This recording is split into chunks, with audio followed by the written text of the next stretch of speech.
What does he put on there?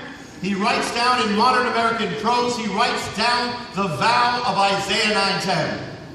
The vow that brought judgment to Israel. When Israel did it, when the leaders spoke this vow, it brought judgment. It was only 8 Hebrew words. Well, the president writes 8 English words that match the 8 Hebrew words that are the highest words in America. On that tower are the words of defiance. The president was sworn in again, the second inauguration. He chose a poet to speak. That poet gave praise not to God, but to the works of our hands. And then he mentions the harbinger.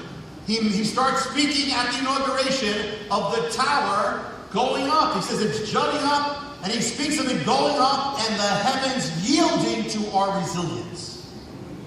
After that, not very long ago, they tried to put the spire up on the tower, and the wind would not let them. But they persisted until they chose a certain day to put that spire on it. They put it up, and when they put it up that day, the sun was darkened. One of the signs of judgment in the Bible can be the darkening of the sun. An eclipse can be. But it happened marking the rise of that tower.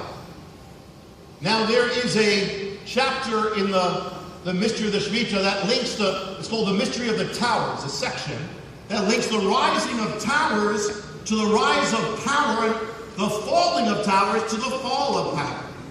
Well, this tower that is now going up, that is now finishing, was born in the Shmitah of 2001.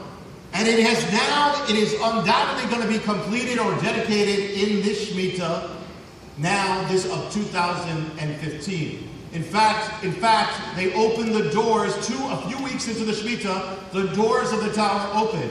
And then there's another story going on there that came out in the news, and that is that the tower has been overrun with rats.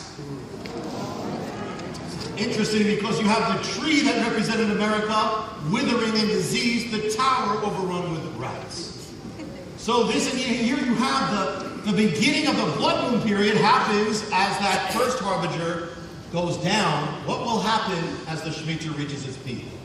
Then there's the vow itself, the Isaiah 9:10 vow, where the leaders say, we will come back stronger than ever, but God says you're going to be judged for it. In the last climactic week of the Shmitah of 2001 comes 9/11. Now the word Shmitah can mean also the fall, the collapse, or the shaking. We have the fall of the towers, the collapse of the towers. The next day on Capitol Hill, America gives its response. Hang on one second. This thing, I don't know what is happening here. But is there any other mic I can get? Because this is kind of like, sorry.